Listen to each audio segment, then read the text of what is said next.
Cigarette কোন মুসলমান খেতে পারে? সিগারেট খেলে 40 দিন নামাজ রোজা কবুল হয় না, এটা কি হাদিস দ্বারা প্রমাণিত? এই পৃথিবীতে বিড়ি আর সিগারেটই একমাত্র খানা যেটা টয়লেটে ঢুকে খাওয়া যায়। ধূমপান করে থাকলে কি নামাজ কবুল হবে? খুব চিন্তিত। সিগারেট টানা যাবে না, এগুলো জাহান্নামের খাদ্য। সম্মানিত ভিউয়ার্স, আসসালামু আলাইকুম। যারা বিড়ি সিগারেট খান তারা জাহান্নামের খানা খান। কেন জাহান্নামের খানা খান এই বিষয়ে বক্তব্য করতেছেন 4 থেকে 5 জন বক্তা। এই 4 থেকে 5 জন বক্তা কি বলে শুনে আসি, চলুন কথা না বাড়িয়ে। এরপর বক্তব্য দিচ্ছেন মিজানুর রহমান আজহারি। সিগারেট কোন মুসলমান খেতে পারে? সিগারেট হয় টোবাকো প্ল্যান্টস থেকে, তামাক পাতা। ফরিদপুরে চাষ হয় নাকি? হয়। কোন থানায় হয় বেশি? হ্যাঁ, তামাক ক্ষেত যারা দেখছেন কোনো বেড়া লাগানো লাগে? কেন? ছাগলেও মুখ দেয় না। তো যেটা ছাগলে খায় না এটা কোনো মুমিন বান্দা খাইতে পারে? তো খান কেন এগুলো, পচা জিনিস? হ্যাঁ, এই পৃথিবীতে বিড়ি আর সিগারেটই একমাত্র খানা যেটা টয়লেটে ঢুকে খাওয়া যায়, তাই না? পৃথিবীতে সিগারেট আর বিড়ি একমাত্র খাবার।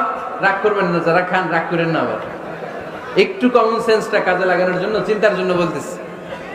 এটাই পৃথিবীর একমাত্র খাবার যেই খাবারের গায়ে এই খাবারের বদনাম লেখা থাকে, স্মোকিং কজেস ক্যান্সার। ধূমপান কর্কট রোগের কারণ, ধূমপান স্বাস্থ্যের পক্ষে ক্ষতিকারক, লেখা থাকে না? আচ্ছা, ধরেন ফরিদপুরের একটা কোম্পানি নতুন চানাচুর বের করছে, ওই চানাচুরের গায়ে লেখা এই চানাচুর খাওয়ার 1 ঘন্টার মধ্যে বমি শুরু হবে আর ডায়রিয়া হবে। খাবেন? কি কইবেন? তুই খা। দোকানদারে কি কইবেন? তুই খা, তোর বমি হোক, তোর 14 গোষ্ঠীর ডায়রিয়া হোক, আমি টাকা দিয়ে এগুলো কিনবো না, ঠিক কিনা? কারণ এই প্রোডাক্টের গায়ে এই প্রোডাক্টের বদনাম লেখা, এটা আমরা কিনবো কেন? কিন্তু সিগারেটের উপরে সিগারেটের বদনাম লেখা থাকার পরও আমরা খাই, টয়লেটে বসে খাই। এটার মধ্যে একটা পয়জন আছে, এটাকে বলে স্লো পয়জন, নিকোটিন। এটা আপনার লাং, ফুসফুসকে শেষ করে দিবে, স্লো পয়জন। সিগারেট খাওয়া অনেকটা আত্মহত্যা শামিল। বিষ খেলে সাথে সাথে মরে, সিগারেট খেলে ধুকে ধুকে মরে। আর সিগারেট থেকে হিরোইন, গাঁজা, ফেন্সিডিল, ইয়াবা, ম্যারিজুয়ানার পথে মানুষ পথ বাড়ায়, পা বাড়ায়, তাই না? এগুলো খাবেন না। ওয়ালা তুলকু আইদিকুম ইলা তাহলুকা, নিজে নিজেকে স্বেচ্ছায় ধ্বংসের দিকে ঠেলে দিও না। জীবনটা অনেক সুন্দর, জীবনটা অনেক রঙিন, আল্লাহর দেয় জীবনটাকে উপভোগ করার দরকার আছে না নাই? এই জন্য সিগারেটকে এই ফরিদপুরের প্রোগ্রাম থেকে আমরা আজকে নো বলে দিলাম। কি বলে দিব? আওয়াজ করে সবাইকে আমরা সবাই একসাথে বলবো, সিগারেটকে কি বললাম? মনে থাকবে না? মাহফিলের প্যান্ডেল থেকে বাইর হয়ে আবার ইয়েস, হ্যাঁ না, ইয়েস করা যাবে না। সিগারেটকে কি বললাম? শায়েখ আহমদুল্লাহ হুজুর। প্রশ্ন হলো, সিগারেট খেলে 40 দিন নামাজ রোজা কবুল হয় না, এটা কি হাদিস দ্বারা প্রমাণিত? ধূমপানকারীর মুখ থেকে যে দুর্গন্ধ হয়, ধূমপানকারী নিজে যারা আছেন, আমি মাঝে মধ্যে বলি, ভাই নর্দমার কাছে, ড্রেনের কাছে গিয়ে একটু ড্রেনের গন্ধটা শুকে, এরপর নিজের মুখের গন্ধটা শুকে দেখেন যে ওইটার চাইতে আপনার মুখের গন্ধ মারাত্মক। আমি একবার ঢাকার এক হাসপাতালে মসজিদের পাশে সালাত আদায় করতে দাঁড়াইছি, আমার পাশে একজন দাঁড়াইছে, তার শরীর থেকে যেই গন্ধ, আমি চিন্তা করলাম এই লোকটাকে কিছু একটা বলা দরকার, কিন্তু বললে মাইদ্যেরও খাওয়ার ভয় আছে। তো আমি তাড়াতাড়ি পকেট থেকে কাগজ কলম নিয়ে বের করে সুন্দর করে লিখলাম, ভাই যেই গন্ধ ভাই আজকে আমি শুকতে হলো, আমার সালাত নষ্ট হওয়ার উপক্রম। কি সালাত আদায় করছি, মনোযোগ পুরাটা আপনার দুর্গন্ধে আমার দখল করে নিয়ে গেছে। তো আল্লাহর রাস্তায় আল্লাহকে ভয় করেন, এটা আর করেন না। এটা লিখে কাগজটা আমি সাইডে রেখে, সেই সালাতের মধ্যে আছে এই অবস্থা, আমি তার সামনে রেখে আইজো দৌড় কাইল যে আমার দরকার হলো তার নাসিহা করা, মাইদ্যর খাওয়ার তো দরকার নেই। তো নাসিহার কাজ তো হয়ে গেছে, লিখে দিয়ে আসছে। ভাইরা আমার, যারা ধূমপান করেন তাদের মুখে এরকম বাজে অবস্থা তৈরি হয়। পৃথিবীতে ক্যান্সার এখন এত ব্যাপকভাবে ছড়াইছে। আমাদের দেশের কথা যদি আপনি বলেন, ঘরে ঘরে জনে জনে এখন পরিবারে পরিবারে ক্যান্সার। এবং ক্যান্সারের অন্যতম বড় কারণ হলো এই ধূমপান এবং জর্দা। পানের সাথে চাবায়া চাবায়া রকমারি জর্দা খায় না অনেক মুরব্বীরা? ইবনে মাজার একটি বর্ণনা আছে, সেটি হলো, যদি কেউ মাদক সেবন করে, মাদক গ্রহণ করে এবং এর ফলশ্রুতিতে সে নেশাগ্রস্ত হয়ে যায়, 40 দিন যাবত তার সালাত কবুল হবে না, ইবাদত কবুল হবে না। তো ধূমপানটা তো, এটা তো এর ফলে এক নম্বর কথা হলো মানুষ আসক্ত হয় না, মাতলামি করে না, মাতলামি আসে না। দ্বিতীয় কথা হলো যে ধূমপান এমনিতে নাজায়েজ এবং গুনাহের কথা, সেটা নিয়ে কোনো সন্দেহ নাই।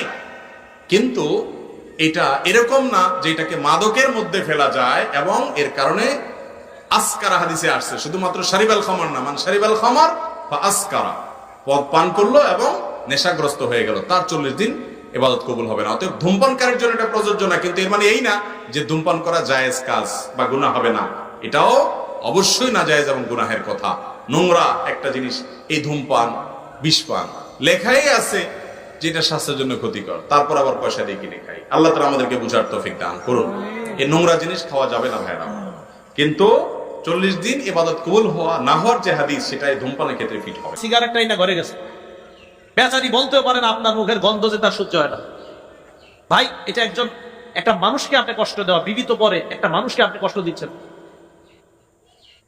সিগারেট টানা যাবে না, এগুলো জাহান্নামের খাদ্য। সিগারেট কিসের খাদ্য? আচ্ছা, আয়সা পড়ছে তো বইলেই দিই, জাহান্নামের খাদ্য যে দেখেন তো বিলেনি। আল্লাহ তাআলা হাদিসুল গাশিয়া ওয়াজুহু ইয়াওমাইদিন খাশিআ আমিলাতুন নাসিবা তাসলা নারান হামিয়া তুসকা মিন আইনিন আনিয়া লাইসা লাহুম তুআমুন ইল্লা মিন দরি। জাহান্নামীদের খাদ্যের মধ্যে একটা খাদ্য হলো দরি নামক খাদ্য। কি খাদ্য বলতে হবে সবাই? দরি। বিড়ি খোররা এবং বিড়ি খোরসারা সবাই জোরে কর, কি নাম? দরি। জাহান্নামের একটা খাদ্যের নাম হলো দরি। এটা সূরা গাশিয়া 6 নম্বর আয়াত। 7 নম্বর আয়াতে আল্লাহ বলেন দরি নামক খাদ্যটা খাইলে কি হবে। 6 নম্বর আয়াতে বললেন জাহান্নামীদের একটা খাদ্যের নাম দরি। এখন 7 নম্বর আয়াতে আল্লাহ বলেন দরি নামক খাদ্যটা খাইলে যা হবে, কি হবে? 1, লা ইউসমিনু, এই খাদ্যটা মানুষের স্বাস্থ্য বাড়ায় না।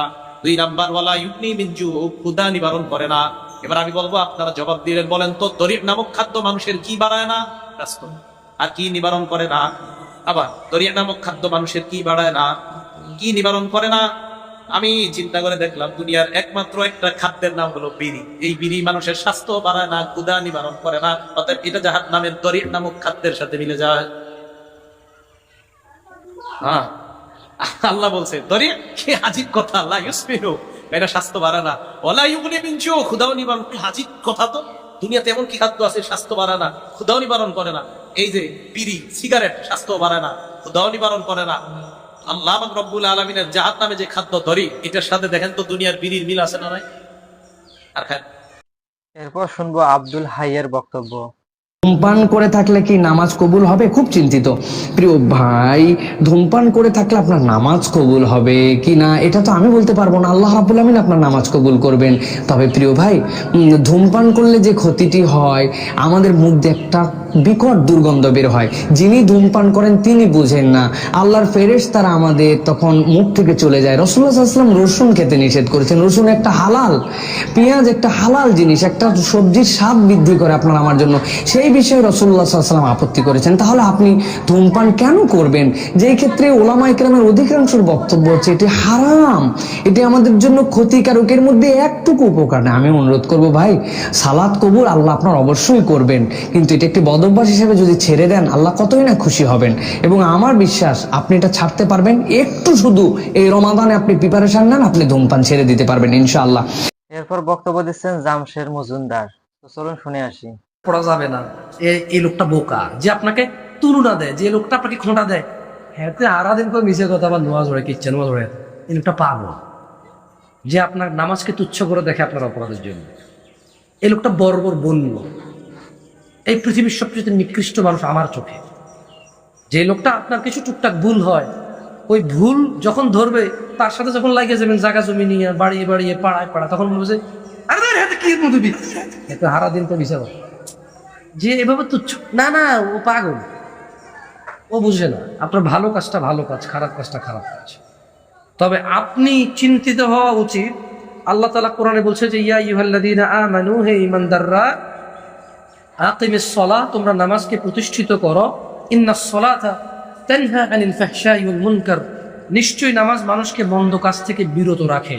তো আপনি যদি নামাজ পড়েন আর মন্দ কাজ থেকে বিরত না হন, আপনার নিজের চিন্তিত হওয়া উচিত যে কি রে, আমি বিরত কেন হইতে পারতেছি না। আল্লাহ তো বলছেন নামাজ পড়লে ভালো হওয়া যাবে। আল্লাহ বলছে কি, নামাজ পড়লে ভালো হওয়া যাবে। আমি নামাজ পড়তেছি, ভালো হইতে পারতেছি না। আপনি ওই নামাজ নিয়ে টেনশন করা উচিত যে আমার নামাজ কি কবুল হচ্ছে নাকি হচ্ছে না। তাহলে আমি নামাজও পড়তেছি, আবার ভালো হইতে পারতেছি না, নিশ্চয় আমার নামাজের ত্রুটি আছে। এটা আপনি নিজে চিন্তিত হওয়া উচিত। আমি আপনাকে খোটা দেব কেন? আমি আপনাকে তুচ্ছ করবো? ওটা তো আমার রাইট নেই করার, বুঝলেন না? কারণ আপনার রবকে আপনার বিচার করবে কে? নেকি দিবে কে? গুণা দিবে কে? তো আমার সাবজেক্টই না, আপনাকে কেন আমি তুচ্ছ করবো? দরকার আছে না? আপনি তো আমার সাবজেক্টের মধ্যেই পড়েন। আপনার অপরাধ তো আমার সাবজেক্টের মধ্যে আসে না, কারণ আমি তো ক্ষমতা রাখি না আপনাকে ক্ষমা করে দেওয়ার। আমি এটাও ক্ষমতা রাখি না দয়াময় রব যদি আপনাকে জান্নাতে দিয়ে দেয় বলার জন্য, আল্লাহ তুমি ওনার জান্নাতে দিয়েছো কেন? আমি এটা পারি বলতে? আমি পারবো। সম্মানিত দর্শক, দেখুন যে কথাগুলো এতক্ষণ পর্যন্ত আমরা শুনলাম সে কথাগুলো আপনারা অবশ্যই মানার চেষ্টা করবেন। ধূমপান খেলে 40 দিন ইবাদত বন্দী কবুল হবে না আল্লাহর দরবারে। এই জন্য আপনাদেরকে ধূমপান করাও নিষেধ করা হচ্ছে। আর ধূমপান যে আপনারা করেন, নিজের হাতে নিজের জীবনকে নষ্ট করেন। যেখানে লেখা থাকে ধূমপান স্বাস্থ্যের জন্য ক্ষতিকর, সেটা আপনি টাকা দিয়ে কিনে খান। কেন টাকা দিয়ে কিনে খাবেন? এমন একটা ফুটপাতের খাবার, খুব ভালো খাবার, সেটাতে যদি লেখা থাকে এই খাবারটা খেলে বমি করবেন, সেটা মিজানুর রাজাহারি বললো। এই খাবারটা কি কিনে খাবেন? আপনারা কিনে খাবেন না। যেটা খেলে আমার ভালো হবে না, খারাপ কল্যাণ হবে, সেটা আমি খাবো কেন? কিন্তু দেখুন, এই বিড়ি সিগারেটের গায়ে এই লেখাগুলো লেখা থাকে, তবুও কিন্তু আপনারা দৈনিক দিন এটা কিনে খাচ্ছেন ধুমছে। এর উপর কেউ বিচার করতেছে না, এর উপর কোনো ব্যয় বিচার নেই বা কোনো কিছু নেই। আপনারা নিশ্চিন্তে যা কিনতেছেন, আবার নিশ্চিন্তে খাইতেছেন। কেন খাইতেছেন সেটা কিন্তু আপনারা বলতে পারেন না। মনের ভুলে যা কিনতেছেন আর মনের ভুলে খাইতেছেন। আর এর ভিতরে আপনার শরীরে বিভিন্ন প্রকারের পার্টস গুলো দুর্বল হয়ে যাচ্ছে এবং আপনার ধীরে ধীরে মৃত্যুর দিকে এগিয়ে যাচ্ছেন। তবে যাই হোক, আপনারা এগুলো থেকে বিরত থাকবেন। এই বিষয়গুলো কিন্তু একেবারেই ভালো না, ধূমপান খাওয়াটা। আর যারা ধূমপান খান তাদের কিন্তু পুরো শরীর গন্ধ করে, পাশাপাশি দেখা যায় যে তাদের স্বাস্থ্যের জন্য অনেক ক্ষতিকর। তার পরিবারের ছেলে সন্তান আছে বা স্ত্রী আছে, তাদেরও শারীরিক ক্ষতি হয়। এমন একটা অবস্থায় নিজে একজন মরণের দিকে এগিয়ে যান, পাশাপাশি দেখেন 10 জনকে নিয়ে যান। এই কাজটা কিন্তু ভালো না। তো যাই হোক, কথা বাড়াচ্ছি না, কথা এখানে শেষ করতেছি। আপনারা ভালো থাকবেন, সুস্থ থাকবেন, দেখা হবে বরাবরের মতো পরবর্তী ভিডিওতে। আপনাদের শরীরের সুস্বাস্থ্য কামনা করে বিদায় নিচ্ছি আমি মোহাম্মদ জাকিরুল ইসলাম। এতক্ষণ অব্দি ভিডিওটি দেখার জন্য আপনাদেরকে অসংখ্য ধন্যবাদ।